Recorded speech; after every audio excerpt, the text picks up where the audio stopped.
Hola a todas y todos, sean bienvenidos a Voces en la Ausencia y es un gusto tenerles en este podcast el día de hoy. Nosotras somos Jimena y Andrea, apasionadas estudiantes de psicología que desde este espacio buscan abordar un tema de gran relevancia por su alta presencia en nuestro país.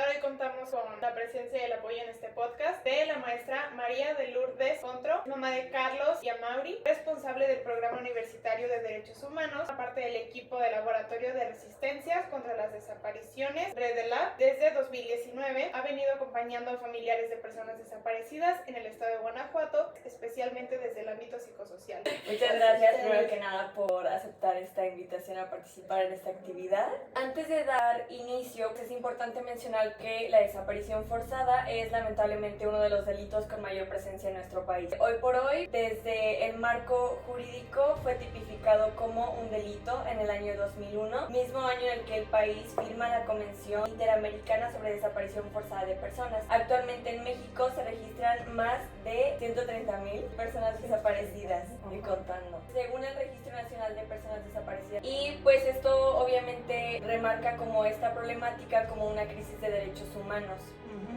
La manera en la que se entiende la desaparición forzada como la privación de la libertad a una o más personas, cualquiera que fuera su forma, cometida por agentes del Estado o por personas o grupos de personas que actúen con la autorización o el apoyo del Estado, seguida de la falta de información o la negativa a reconocer dicha privación de libertad o de informar sobre el paradero de la persona, con lo cual se impide el ejercicio de los recursos legales y de las garantías procesales pertinentes. Esto de acuerdo con la Suprema Corte de Justicia de la Nación. Ahora, para comenzar con las preguntas y conocer, pues sí, un poco más como de tu trabajo, de qué es lo que haces, ¿cómo fue que comenzaste la vinculación con procesos o familias con víctimas de desaparición forzada? ¿Cómo fue esta primeros acercamientos o interacciones? Bueno, pues es un acercamiento un tanto curioso. A veces la vida te pone donde tienes que estar. Yo asumo el programa de Derechos Humanos en el 2019 justamente y el programa de Derechos Humanos como tal en ese momento no tenía esta función de acompañar a víctimas indirectas de desaparición forzada, sino más bien el programa tenía el objetivo de fomentar una cultura de derechos humanos al interior de la universidad. Pero dada la magnitud de la problemática que en ese tiempo como que empezaba a detonar en el Estado, estamos hablando de 2019, se ve la necesidad de que desde la universidad y por la vocación misma de la universidad podamos empezar este trabajo. Hay otro compañero, Fabricio Loruso, que es académico de Ciencias Sociales, que él desde tiempo atrás está trabajando en la investigación y acompañamiento de familiares en Guerrero, y de ahí, bueno, por cuestiones laborales y demás, migra a Guanajuato, y en Guanajuato empieza a ver que esta problemática también está sucediendo, aunque en ese momento se negaba de que así fuera, ¿no? Entonces, bueno, él trabajando en la desaparición y yo desde Derechos Humanos nos vinculamos y vimos esta necesidad, ¿no? El primer acercamiento como tal que tuve con esto fue en ese año 2019, cuando estábamos preparando las charlas por el aniversario de Ayotzinapa. Invitamos a dos buscadores ya de larga data, uno que es Mario Vergara, él buscaba a su hermano que desapareció en Iguala, y a Grace Fernández Morán, que también busca a su hermano que desapareció en Coahuila. Y bueno, dieron la charla, cada uno desde sus diferentes ámbitos de especialización, porque es curioso, dentro de la búsqueda te puedes ir especializando en diferentes actividades, ¿no? Entonces Mario Vergara era, digámoslo así, tristemente especialista en buscar en fosas. Era un hombre pues muy sencillo, que justo se fue profesionalizando en cómo encontrar una fosa, los dolores, sabía detectarla perfectamente, sabía perfectamente cuáles son los huesos del cuerpo y cómo armar un cuerpo para cuando encontrar un hueso supiera perfectamente si es de un animal o es de una persona, que muchas veces los quieren confundir a los familiares diciendo no, es de algún animal y es de personas, por ejemplo. Entonces ella tenía una expertise enorme en todo esto. Entonces Mario buscaba a su hermano allá en Iguala, en Guerrero, pero también los colectivos lo empezaban a llamar para buscar en todos lados, porque en ese momento todavía no había como este boom de búsqueda. Y Mario fue como un puntal en que empezó a formar, digamos, a buscadores y buscadoras. Y por el otro lado, Grace, que era especialista, digamos, en cómo trabajar con las instituciones, fiscalías, comisiones, etcétera, ¿no? Entonces, bueno, los trajimos aquí a la universidad, dieron la charla para la comunidad universitaria. ¿Hubo algo en esa plática que te haya marcado para desempeñar la labor que haces ahora? Fue que Mario dijo, en este México hay dos mundos, el de los desaparecidos y el de los no desaparecidos, desaparecidos y el de los no desaparecidos, y dijo, a mí me empujaron a estar en este, o sea, ¿en qué momento les toca a ustedes? Y cuando dijo eso, a mí me cimbró, porque yo tengo dos hijos, adultos jóvenes, dije, yo no quiero estar en eso. Me conmocionó ese asunto, ¿no? Entonces dije, pues, ¿qué podemos hacer desde acá? Como que todavía no había la idea de impulsar así un programa, pero sí de la necesidad de qué hacemos. Y ya había aquí algunas familias que empezaban a ver de qué manera se podían organizar para empezar las búsquedas, cómo empezar a localizarlos, etcétera. Porque como les repito, desde el Estado todavía no se reconocía el fenómeno de desaparición en ese momento, se negaba, se decía que la persona se había ido por su voluntad y no porque hubiera sido desaparición forzada, etcétera, ¿no? Entonces, después de la charla que dieron tanto Grace como Mario, invitamos a 5 familias de Irapuato que tenían esta condición y que necesitaban ver de qué manera se empezaron a organizar. Entonces, después de la conferencia, tuvimos esa pequeña reunión con las familias y con Mario y con Grace, como para que ellos empezaran a decirles qué tenían que hacer para empezar el movimiento aquí en Guanajuato. Y efectivamente, les empezaron a decir cómo pudieran empezar a organizarse, a formar un colectivo. En ese momento nada más había 2 colectivos que son de larga data, es decir, que habían desaparecido desde hace mucho tiempo, pero ya después no había habido como un movimiento para aglutinarse y empezar a trabajar para encontrar a los desaparecidos.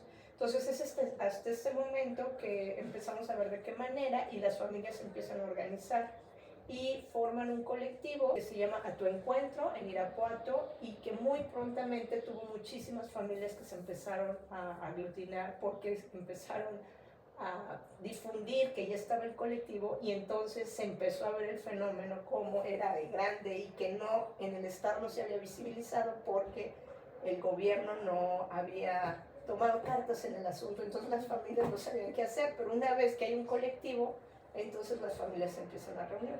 Entonces este es el primer colectivo, digamos, ya más contemporáneo.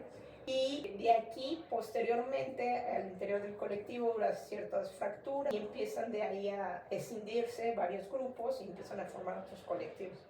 Entonces, hasta la fecha son como 30 colectivos aproximadamente, prácticamente dispersos en todo el municipio, algunos con mayor presencia, por ejemplo, en el caso de Celaya, Irapuato, hay algunos más colectivos, y también por la situación que atraviesan estos municipios. Todo este rollo para decirles que mi primer contacto con este mundo es justamente a partir de esto, y cuando se funda ese colectivo, entonces nosotros empezamos a dar acompañamiento, tanto el doctor Fabricio Loruso, como yo, como otro compañero que no está aquí de tiempo completo, pero que también ha trabajado muchísimo con esto, es Raimundo Sandoval. Entre los 3 empezamos a ir a sus reuniones, a ver qué se organizaba, y desde ahí como que ya empezó a forjarse aquí en la universidad, no de manera institucional, porque la verdad es que institucionalmente no había una política como de una línea como para dar seguimiento a los colectivos, pero sí desde una necesidad de solidarizarnos con ellos. Entonces, bueno, así empezamos y en un primer momento, por ejemplo, acompañamos a las mesas de fiscalía, que ahorita más o menos se sigue haciendo y todo, para asesorar a las compañeras, porque en ese momento, bueno, a cualquiera que nos pase, pues nadie sabe qué tendríamos que hacer cuando desaparece un familiar, ¿no? Entonces no tienen los recursos legales, ni de conocimiento, ni nada con qué tenemos que hacer. Entonces de fuera podemos ver, digamos, las cosas con más sangre fría y decirles, miren, se tienen que ir por aquí, tenemos que hacer esto, si vamos a las mesas de fiscalía hay que reclamar esto. Nosotros teníamos voz como también allí dentro de las mesas de fiscalía para hacer señalamientos, organizar a las compañeras, etcétera. Entonces, más o menos por ahí empezamos. Después vimos, bueno, desde la universidad, ¿qué podemos hacer? Entonces empezamos a ver como cuáles eran las necesidades básicas. Y veíamos que una necesidad básica era la difusión de alertas de personas desaparecidas, porque en ese momento, o sea, estamos hablando de 2019, no había comisión de búsqueda, no había comisión de víctimas, no había ley de víctimas ni nada, sino que apenas empezaba a forjar todo eso.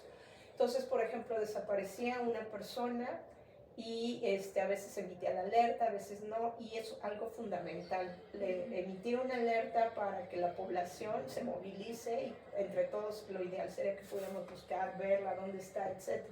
Entonces nosotros gestionamos una cuenta que inclusive todavía tiene vigencia, se llama Desaparecidos Guanajuato, y ahí empezamos a postear. Cada que nos mandaban una alerta, nosotros la posteábamos para replicarla no solo a nivel local, sino a nivel nacional. Cuando desaparece una persona no implica que esté dentro del mismo estado, sino entre más rápido la busquemos, es más probable que la encontremos aquí. Si pasa más tiempo, puede ser que la lleven a otro estado. Entonces, bueno, replicamos las alertas, arrobando a otras organizaciones de otros estados para que en donde estuviera la persona y si alguien la veía, pues nos pudiera dar información. Esa fue una primera actividad y de ahí también se abrió la puerta para incorporar a algunos estudiantes, sobre todo de relaciones internacionales.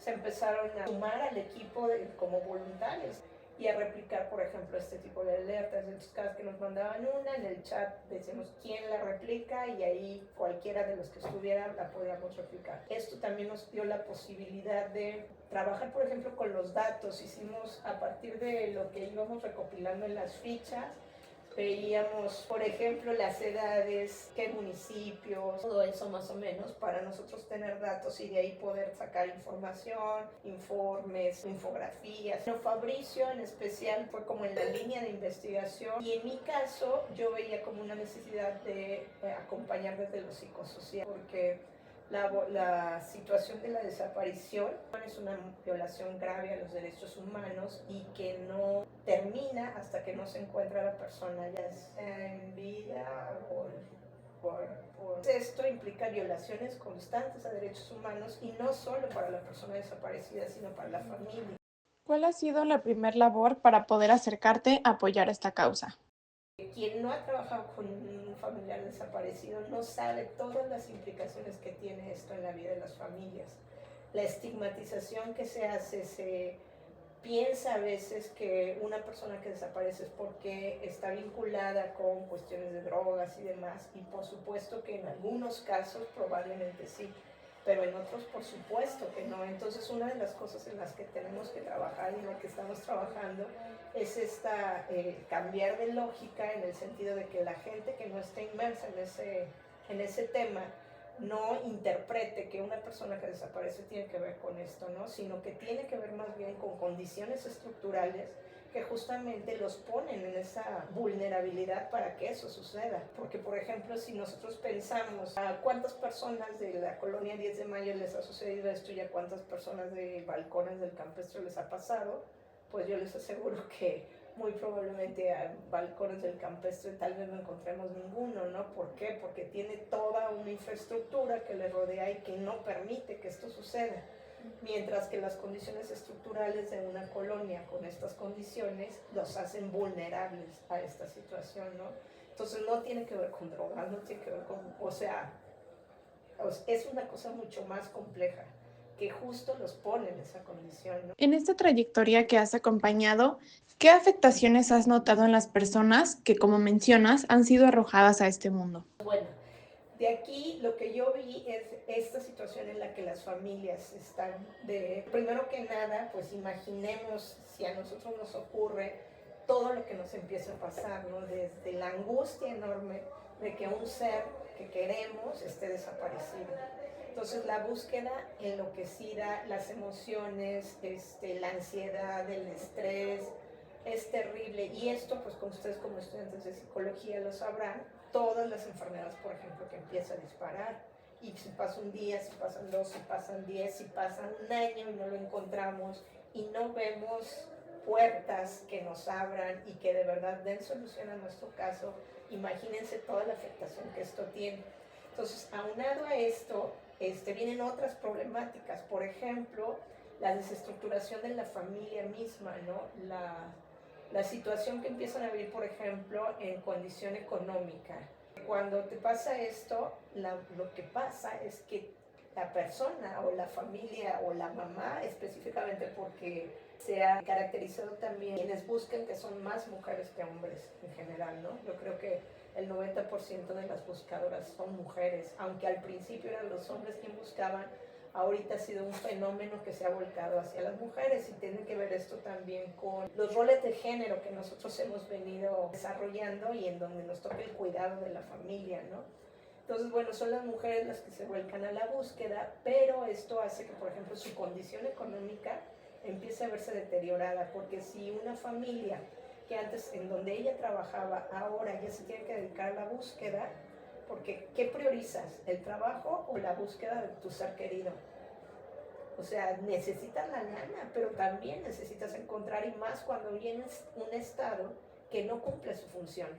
Entonces, ¿qué haces? Pues entonces tienes que irte a la búsqueda, o sea, y no me refiero solo a la búsqueda en fosas, ¿no? Sino hacen búsqueda de muchas formas, y una de ellas sí tiene que ver con las fosas, pero otra es ir a algunos puntos especiales donde dices, bueno, puede que esté aquí, puede que lo busque acá, tengo que ir a la fiscalía, tengo que ir a pedir informe. Entonces no hay manera en que tú tengas tiempo para trabajar en otra cosa. O sea, la búsqueda es una actividad de tiempo completo.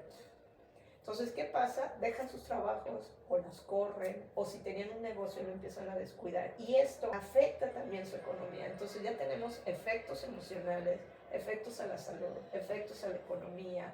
Se suman, por ejemplo, también cuestiones de cuidados, por decirles, hay muchísimas familias en donde desapareció la mamá, por ejemplo, y tenía hijos pequeños o inclusive adolescentes, pero es una familia uniparental. Entonces el cuidado de esos chavos o de esos niños pasa al cuidado de los abuelos o de la abuela, porque también tenemos esa bronca. ¿Consideras que este cambio inesperado de roles tenga algún efecto especial en estas víctimas secundarias? Imagínense ustedes nada más, o sea, esa abuela que tiene que buscar, que tiene que cuidar, que tiene una situación emocional terrible, que su situación económica no está bien y que aparte tiene que asumir el cuidado de los niños, ¿no? Me decía una buscadora que quiero muchísimo, dice, es que me quitaron hasta la posibilidad de ser abuela, la identidad, porque cuando seas abuela, lo que haces con los nietos es chiquearlos, consentirlos, gozarlos, ahora es la mamá. Entonces, ¿qué pasó? Ya no puede darle ese mismo cuidado, sino ahora tiene que tener la autoridad de madre. Y entonces ahí también la identidad que adquieres, abuela, madre, nietos, es mi abuela o mi mamá. Entonces sí nos damos cuenta de todo eso, y la bronca también que representa a veces con la autoridad. Por ejemplo, tenemos muchas buscadoras que también nos dicen eso, es que tú no eres mi mamá, les dicen. Y más teniendo como todo también la situación que a veces de culpa, a veces de una situación emocional complicada, y todavía se le viene a sumar todo esto. Y aparte ya empiezan a asumir una identidad de buscadoras. O sea, tenemos muchas compañeras que inclusive han encontrado a sus hijos o los cuerpos y siguen buscando. Y ustedes dirán, ¿y por qué están enfermas? ¿O qué? No, precisamente por la solidaridad que ya tienen con las otras personas y también por esa identidad que ya adquirieron, digamos así, ¿no? Entonces necesitamos como ver el fenómeno en toda su complejidad para entender, y quien no ha trabajado con buscadoras a veces dice, ¿qué onda con este mundo? Pero necesitamos acercarnos para entender el asunto, ¿no? En este fenómeno tan complejo, ¿qué otros retos te encuentras al estar en campo? Es justamente cómo trabajar con las adolescencias e infancias en orfandad por la desaparición, que están en un caldo de cultivo súper violento, porque ya de por sí algunos de ellos presenciaron cuando se llevaban a sus padres. ¿Cómo se le explica a un niño o a una niña que su mamá desapareció cuando tú todavía ni siquiera puedes acomodar emocionalmente eso? Entonces, muchas veces lo que optan las familias o las abuelas es decirles que se fueron a trabajar a Estados Unidos. Pero bueno, viene otra bronca, que sí las ven buscando, que sí ven las fichas de búsqueda. O sea, los niños son tontos, por supuesto, ¿no? Pero por supuesto también no podemos culpar a las familias de esto, porque nadie tendría que poder explicar eso, porque esto no debería de pasar. Entonces ahí, desde eso, es ver cómo damos herramientas, por ejemplo, a las mujeres, a las familias, para que puedan afrontar esto de la mejor manera. ¿Qué herramientas ellas necesitan para que fortalecerse y salir lo mejor librados posibles de este asunto? Entonces no es traerles la salud mental, ni mucho menos. No tenemos esa posibilidad. Pero lo que sí podemos es qué les podemos ofrecer desde aquí, ¿no? Igual a los niños. Hemos hablado de los padres y de los hijos, pero ¿qué pasa con la familia que pierde a un ser querido? En general le margina de su núcleo social en el que estaba, inclusive de la familia cercana. Por ejemplo, si en mi familia desaparece alguien, mis hermanas tal vez me dejen de hablar porque empiezan a tener cierto miedo de que es que si tú sigues buscando, tal vez nos relacionen, tal vez nos hagan algo, mejor ya no busques. Pero ¿cómo le dices a una mamá que no busque a su hijo? Entonces, ¿qué pasa? La familia los empieza a segregar, entonces cada vez están más solas, que entonces se hacen familia con el colectivo, que todas tienen esa misma situación y se acogen entre ellas, se abrazan, y es por eso también que ellas siguen, por ejemplo, la búsqueda una vez que aparece el cuerpo de su hijo, de su hija o la persona, porque saben que esa ya es su familia, su identidad, etc. Entonces, les decía que las buscadoras y las familias en general las empiezan a marginar, pero no solo a ellas, sino también, por ejemplo, a los niños. Están en la escuela, se enteran de que su papá, su mamá desapareció y entonces pues empiezan a señalar, los empiezan a estigmatizar, es que tu papá, es que tu mamá era esto, no sé qué. Entonces los niños, ¿qué hacen? Se empiezan a retraer, obviamente. Y entonces cada vez crece más como esta bola de nieve, porque si de por sí ya traen una bronca de sentirse en el abandono y demás, de integrarse a una nueva familia que es la de la abuela, aunque sea su familia, muchos pues cambian de espacio físico, ¿no? Tienen que irse a casa de la abuela.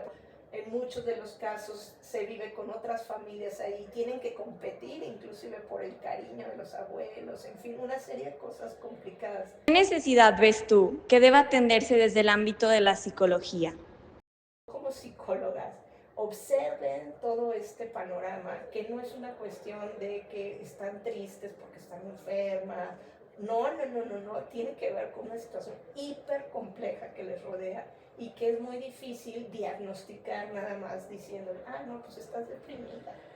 O sea, no, tenemos que en este caso como ver todo el panorama completo para entender cuál es la condición de la buscadora, ¿no? Que a mí lo que me interesaba era justamente cómo acompañar desde lo psicosocial ante ese panorama tan devastador. Hace falta muchísimo acompañamiento psicosocial, muchísimo, pero no les podemos decir vayan y atiendan, porque ustedes no tienen el acercamiento con las buscadoras y sí se tiene que tener una mirada diferente. No es que vaya al paciente y te cuente su historia y la trates igual que cualquier persona que haya vivido depresión, por ejemplo, ¿no?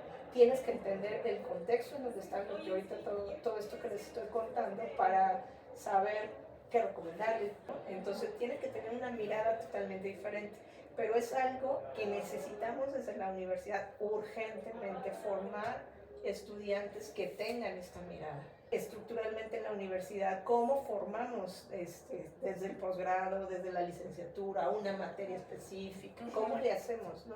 Sí. Y necesitamos, por ejemplo, sí dar seguimiento a quienes estén en eso, ¿no? Porque no podemos soltar así nada más. Ustedes saben que es muy peligroso que trabajemos con las emociones de una persona, ¿no? Entonces no podemos tanto. Y por último, platícanos, ¿qué se ha hecho en la universidad y qué sí se puede hacer ante este panorama donde pareciera no poder hablarse de esperanza? Etcétera, en donde ellos puedan dar, como tener un espacio de acompañamiento, y cuando se reúnen con otros niños que tienen la misma condición, no se sienten rechazados, sino se sienten en un lugar en donde están con sus pares. Entonces hay cosas que nos parecen muy lindas y que podemos seguir haciendo. Aquí en la universidad, desgraciadamente, no tenemos los recursos suficientes como para dar seguimiento constante a este acompañamiento, sino a veces una vez al semestre. No tenemos esa posibilidad. Pero hay cosas, necesitamos seguir trabajando en eso, Por ejemplo, me daba muchísimo gusto cuando venían, casi siempre los eventos con ellos los hacemos en el Centro Cultural los sábados, entonces están solos allá y les encanta venir. ¿Por qué? Porque ven espacios dignos, bonitos, los queremos mucho, los abrazamos todo, y cada que se van, ¿cuándo me vas a volver a invitar?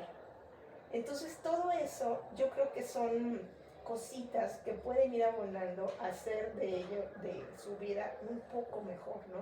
Entonces la lógica aquí es desde la universidad, ¿cómo podemos financiar proyectos, trabajos, etcétera, que justamente les pueda dar esto a los niños y la certeza de que hay otro mundo diferente, que les pasó eso, que lo tienen que integrar a su vida, tanto ellos como adolescentes, como buscadoras, pero que no los va a definir eso, ¿no? Que puede haber otras alternativas, que sí vamos a seguir buscando, que sí los vamos a seguir acompañando, pero que puede haber otros caminos para proyectos de vida diferentes, que no todo tiene que ser violencia con ellos. Para el 25 igual, están cordialmente invitados, vamos a hacer una bordada con los nombres de las mujeres que han sido víctimas de feminicidio durante el 2025 de Guanajuato, ¿no? Y este es un trabajo que vamos a hacer en todo el sur. Entonces vamos a bordar pendones, y esos pendones se van a ir a una muestra, digámoslo así, a una obra que está haciendo una artista que se llama Fabiola Reyes. Fabiola Reyes, si es de cuenta, tiene un montón de pendones de todos en materia de desaparición y también de feminicidios. Entonces es también activismo, digámoslo así, que a través del bordado de cosas artísticas y todo, dar cuenta, dar memoria, visibilizar la situación que tenemos en el país. Entonces el 25 vamos a estar bordando en la biblioteca los nombres de todas estas mujeres que nos faltan, ¿no? Entonces nos empezamos a acercar desde estas pequeñas actividades y nos vamos familiarizando con lo que se hace, vamos conociendo a las víctimas, vamos entendiendo de qué va y todo. Y esto también, véanlo como formación profesional importantísima, ¿no? Porque estamos en este contexto, entonces como psicólogas, por ejemplo, van a salir de ese contexto y necesitamos entender todo el panorama para saber cómo trabajar con estas personas, ¿no? Sí, claro. Sí, sí, es muy fuerte y es un trabajo que se debe hacer entre muchos. Sí. Y pues no pararle, ¿no? Porque sí es como mucho trabajo y lamentablemente esto sigue.